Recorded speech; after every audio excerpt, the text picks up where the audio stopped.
जय श्री कृष्ण। नमस्कार दोस्तों, स्वागत है आप सभी का हमारे YouTube चैनल पर।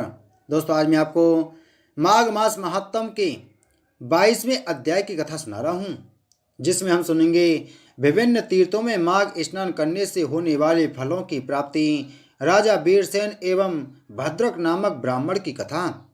हे राजन, महर्षि लोमस के यह वचन सुनकर वेदनिधि ने प्रार्थना करते हुए कहा, हे भगवान, उस धर्म का शीघ्र कथन कीजिए जिसके करने से इन बच्चों की मुक्ति हो सके। हे राजन, वेदनिधि के वचन सुनकर लोमस जी कहने लगे, हे विप्र, ये सब बच्चे यदि हमारे साथ माघ स्नान करें तो इनका उद्धार अवश्य होगा, इसमें संदेह नहीं, क्योंकि साप और पापों की शांति किसी तीर्थ पर माघ मास में स्नान करने से ही हुआ करती है। इतना ही नहीं, शास्त्रकारों का कथन है कि माघ स्नान से 7 जन्म के किए हुए पाप और वर्तमान काल के भी पाप नष्ट हो जाते हैं, और मुनीश्वरों को जिस पाप का कोई भी प्रायश्चित दिखाई नहीं देता है वह भी पुण्य तीर्थों में स्नान से नष्ट हो जाते हैं। हे मुनीश्वर, अब मैं आपके सामने यह बताता हूँ कि किन किन पुण्य तीर्थों में माघ स्नान करने से किन किन पुण्य फलों की प्राप्ति होती है। हे राजन, नैमिषारण्य में माघ स्नान करने से भगवान विष्णु का सायुज्य और पुष्कर राज में स्नान करने से ब्रह्मा का सामीप्य प्राप्त होता है। कुरुक्षेत्र में माघ स्नान करने से इंद्रलोक की प्राप्ति होती है। देव सरोवर में स्नान करने से योग सिद्धि के फल की प्राप्ति होती है। हे ब्राह्मण, इसके संबंध में मुझे एक छोटा सा दृष्टांत याद आ गया है, वह मैं तुमको सुनाता हूँ, ध्यानपूर्वक सुनो।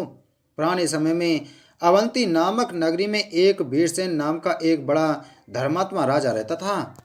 उसने नर्मदा नदी के तट पर आकर राजसूय यज्ञ किया और उसके अलावा 16 अश्वमेध यज्ञ करते हुए ब्राह्मण अतिथि और अभ्यागतों को सोने और आभूषणों का इतना दान दिया कि जिसका वर्णन नहीं किया जा सकता। हे मुनीश्वर, इस तरह वह राजा वीरसेन नित्य यज्ञ अनुष्ठान और दान करने में संलग्न रहता था, और उसी नगरी में एक भद्रक नाम का ब्राह्मण भी रहा करता था। वह मूर्ख खेती करके अपना पेट पालता था, क्योंकि खेती का काम बड़ा कठिन है, इसलिए वह अधिक दिनों तक इसे भली प्रकार न कर सका। इस कारण घर वालों ने उसे निकाल दिया, तो वह भूख प्यास से पीड़ित होकर इधर उधर घूमने लगा। एक दिन की बात है कि तीर्थ यात्रियों का एक दल प्रयागराज को जा रहा था, सो वह ब्राह्मण भी उसके साथ हो लिया और मार्ग में ही हरि कथा सुनता हुआ प्रयागराज में पहुंच गया। वहां जाकर उसने माघ मास की एकादशी से लेकर केवल 3 दिन स्नान किया, और जो कुछ वह श्रद्धा अनुसार दे सकता था मेहनत मजदूरी करके दान दिया, और परमेश्वर का चिंतन करता हुआ माघ महात्म को ध्यान लगाकर श्रवण किया। इतना ही नहीं, उसने सब तरह के दुष्कर्मों को सदा के लिए तिलांजलि देते हुए निर्णय किया कि मैं जन्म भर हिंसा, चोरी जारी, ईर्षा, द्वेष और चुगली आदि पाप कर्म सपने में भी नहीं करूंगा। भिक्षा मांगना, दान लेना और जीवना, इनका सर्वथा परित्याग कर अपनी भुजाओं से कठिन परिश्रम से निर्वाह करता हुआ सदैव परोपकार में लगा रहूंगा। हे मुनीश्वर, ऐसा करने के कारण वह ब्राह्मण न केवल अपनी नगरी में ही बल्कि प्रांत भर में श्रेष्ठ गिना जाने लगा। वह सब तरह के भोग और ऐश्वर्य का स्वामी हुआ।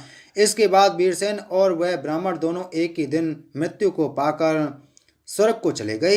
इंद्रलोक में मैंने आप जाकर दोनों की समान गति देखी थी, और वह वहां पर अनेकों तरह के दिव्य भोगों का उपभोग कर रहे हैं। इसलिए प्रयागराज में माघ स्नान करने का यह फल है। अब एक पिशाच मोचन इतिहास आपके सामने वर्णन करता हूँ, सुनो। बोलो माघ मास महात्म की जय। बोलो विष्णु भगवान की जय।